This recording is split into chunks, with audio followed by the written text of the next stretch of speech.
گناہ کبیرہ کی فہرست چل رہی تھی. قرآن مجید میں ہے ان اللہ لا یستحی من الحق، کہ اللہ تعالیٰ حق بات بیان کرنے سے حیا نہیں کرتے. حدیث میں بھی بعض ایسے مسائل کو اللہ کے رسول نے بیان کیا ہے صلی اللہ علیہ وسلم نے جو بظاہر حیا کے خلاف ہیں، مگر اس لیے بیان کیا کہ اگر آپ صلی اللہ علیہ وسلم بیان نہ کرتے تو لوگ ان بے شرمی کے کاموں میں مبتلا ہو جاتے. اسی وجہ سے میں بھی یہ ہمت کر رہا ہوں کہ ایک اور ایسا گناہ جس میں لوگ مبتلا ہیں، اور وہ ہے حیا کے خلاف، مگر ہے بہرحال شریعت کا مسئلہ اور لوگ اس میں گناہ میں مبتلا بھی ہیں، اس لیے بتانا ضروری ہے. وہ یہ ہے کہ لوگ شادی کے بعد بھی، آج کی نوجوان نسل زوجہ سے، بیوی سے غیر فطری طریقے سے ہم بستری کرتے ہیں. انٹرنیٹ پہ بیہودہ فلمیں دیکھتے ہیں تو جو چیز انگریزوں کی دیکھ رہے ہیں کہ ان کے کلچر آہستہ آہستہ میڈیا کے ذریعے ہمارے معاشرے میں بھی آ رہا ہے. اللہ کے رسول صلی اللہ علیہ وسلم نے لعنت فرمائی ہے، ایک روایت میں ہے کہ اللہ اس کی طرف دیکھے گا نہیں کہ جو اپنی زوجہ سے پچھلے راستے سے ہم بستری کرے گا. یہ بیماری بھی، یہ گندگی بھی لوگوں میں پھیلتی جا رہی ہے، خاص طور پہ جن کو لڑکوں سے بدفعلی کی عادت پڑ جائے تو وہ زوجہ سے فطری راستے سے ہم بستری نہیں کرتے. اللہ نے فرمایا کہ نساؤکم حرث لکم، یہ تمہاری زوجات ہیں، بیویاں ہیں، یہ نسل بڑھانے کے لیے ہیں. تو اسی راستے میں انسان اپنی خواہش کو پوری کر سکتا ہے جس راستے سے نسل بڑھتی ہے. اس کے علاوہ کسی اور راستے سے اپنی خواہش کو پورا کرنا یہ حرام ہے، گناہ کبیرہ ہے، گندگی ہے. ہمارے پاس کیسز آتے ہیں، ایک پاک دامن لڑکی کی شادی ہوتی ہے، لڑکا بھی بظاہر بڑا نیک، لیکن کیا ہے، لڑکا چونکہ ٹھرکی ہوتا ہے، شہوت کا درندہ ہوتا ہے، تو وہ یہ نہیں دیکھتا کہ میں اپنی بری خواہش مٹانے کے لیے میں اپنی زوجہ کو غیر فطری طریقے پر مجبور کیسے کر سکتا ہوں. تو مجبور کرتا ہے پھر اپنی بیوی کو. اس میں جو عورتیں زیادہ پاک دامن نہیں ہو، نیک نہ ہو، یا ان کو یہ ڈر ہو کہ طلاق ہو گئی تو ہم کہاں جائیں گے، وہ پھر اپنے شوہر کے ساتھ اسی غیر فطری طریقے پر آمادہ ہو جاتی ہیں. اور اس کا عذاب اور اس کا وبال یہ ہوتا ہے کہ کچھ دنوں میں ان کو بھی اسی کی لت پڑ جاتی ہے. انسان جب بھی کوئی غیر فطری راستہ اختیار کرتا ہے، آخرت کا عذاب تو بعد میں، دنیا کا عذاب یہ آتا ہے کہ پھر اس کو لذت فطرت میں آتی نہیں ہے. پھر جو راستہ اللہ نے رکھا اس میں اس کو لذت نہیں آئے گی، پھر وہ گندگی میں ہی گھسنے کی کوشش کرے گا. اس کی بھی فطرت خراب ہو جاتی ہے، اور جس کے ساتھ یہ بدفعلی کی جائے اس کی بھی فطرت خراب ہو جاتی ہے، وہ بھی پھر کسی کے قابل نہیں رہتے. تو اپنے جان پر رحم کرنا چاہیے.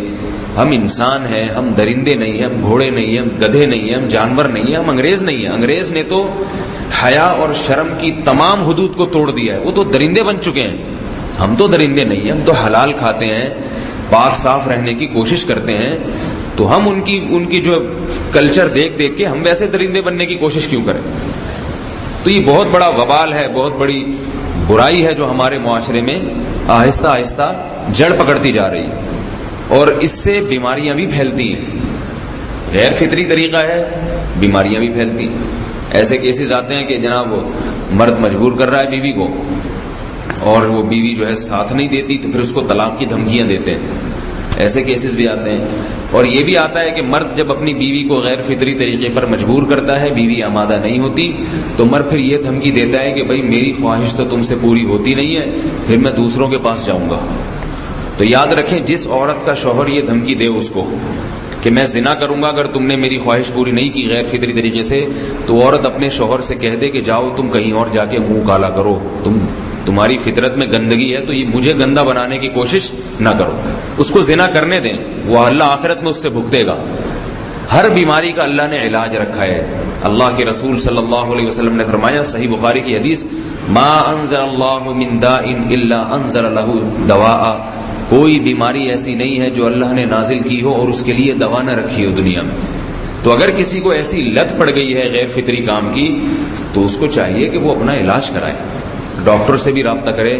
اور سب سے بڑا علاج یہ کہ کچھ وقت صبر کرے گا، چھوڑ دے گا کچھ عرصے کے لیے، تو خود بخود آہستہ آہستہ صحیح ہو جائے گا. ایک آدمی شراب کا عادی ہے، ایک علاج تو یہ کہ ڈاکٹروں سے رابطہ کرے، اور بہترین علاج کے چھوڑ دے. کتنے دن تڑپے گا؟ 1 دن 2 دن 3 دن 4 دن 1 ہفتہ 2 ہفتہ، بہت زیادہ سال ہو جائے گا نا، اس کے بعد خود بخود ٹھیک ہو جائے گا. سگریٹ کا عادی ہے، چھوڑ دے گا تو کتنے لوگ ہم نے دیکھے ہیں دن میں 20 سگریٹ پیتے تھے، چھوڑنے پر آئے تو بالکل ایک دم چھوڑ دی انہوں نے، آہستہ آہستہ کر کے چھوڑ دی، لیکن تکلیف ہوئی مگر عادی ہو گئے. تو اب کسی کو یہ لت پڑ گئی ہے غلط کام کی، برائی کی، تو اس کا بہترین علاج یہ ہے کہ وہ اپنے آپ کو بدلنے کی کوشش کرے، ماحول بدلے، اور کچھ وقت صبر کرے گا تو اللہ اس سے یہ عادت چھڑا دے. نہیں کی، صبر نہیں کیا اس نے، پھر اسی گندگی میں موت واقع ہوگی، پھر آخرت کا عذاب بہت سخت. نسلیں برباد ہو جاتی ہیں اس عمل سے انسان کی.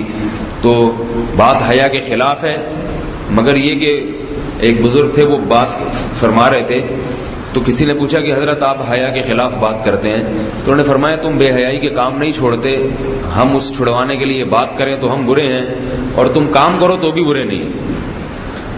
برائی کا کام کرنے میں برا نہیں بنتا، اور برائی کے خلاف بولنے والا برا بن جاتا ہے کہ دیکھو یہ کیسی باتیں کر رہے ہیں. تو بھائی باتیں ہیں اس لیے ہیں کہ یہ معاشرے میں یہ برائی پھیلتی چلی جا رہی ہے، اور یہ ہماری اپنا کلچر نہیں ہے، یہ امپورٹ ہو رہا ہے باہر سے، یہ امپورٹ ہو رہا ہے، یہ وہاں میڈیا کے ذریعے آ رہا ہے. تو وہ چیزیں دیکھا نہ کریں اور ان لوگوں سے دور رہا کریں. ہمیں تو دین کا داعی ہو کے ان کو ہدایت پر لانا تھا، بجائے ہم ہدایت پہ چل کے دوسروں کو چلانے والے بن کے ان کے راستے پہ ہم نے چلنا شروع کر دیا. اللہ تعالیٰ ہمیں اب دیکھیں ان کے ہاں ایڈز کا مرض پھیل گیا ہے. آپ بتائیے یہ ایڈز کا مرض ہمارا ہے کیا؟ یہ بیماری ہماری ہے یا ان کی ہے؟ ہمارے ہاں بیماریاں ہیں، کھانسی ہے، نزلہ ہے، ٹھیک ہے نا، بلڈ پریشر ہے، شوگر ہے، یہ بیماریاں ہماری ہیں. کوئی اللہ کا شکر ہے گندی بیماری ہمارے ہاں نہیں ہے. جتنی گندگیاں ہیں وہاں سے آ رہی ہیں. ایڈز کا مرض وہاں سے امپورٹ ہوا ہے. وہ ایڈز کا مرض اسی بدفعلی کی وجہ سے پیدا ہوتا ہے، اسی سے جراثیم پیدا ہوتے ہیں، اور اتنا خطرناک مرض کے ایسے متعدی ایسے پھیلتا ہی. افغانستان میں ایڈز کا ریشو 0 تھا، 0. وہ جانتے نہیں تھے کہ ایڈز کا مرض ہوتا کیا ہے. جب سے امریکن آرمی، برطانیہ آرمی افغانستان میں آئی ہے، فوجی آئے ہیں، افغانوں میں ایڈز کا مرض پھیل گیا ہے. انہوں نے وہاں بدفعلیاں شروع کر دی ہیں. تو وہ تو حالانکہ ان کے لیے زنا کتنا سستا ہے، کتنا سستا ہے نا ان کے لیے زنا، پھر بھی وہ لڑکوں کی طرف مائل ہوتے ہیں. تو اتنی گندگی، ایسا گندا جب انسان بن جائے پھر اللہ اس کے وجود کو برقرار نہیں رکھتے، اور رکھتے ہیں تو پھر آخرت میں سزا دینے کے لیے اپنے آپ کو ان گندگیوں سے بچانا چاہیے، حلال پہ اکتفا کرنا چاہیے. اللہ تعالی ہمیں حلال پہ قناعت کی توفیق عطا فرمائے اور پاکیزہ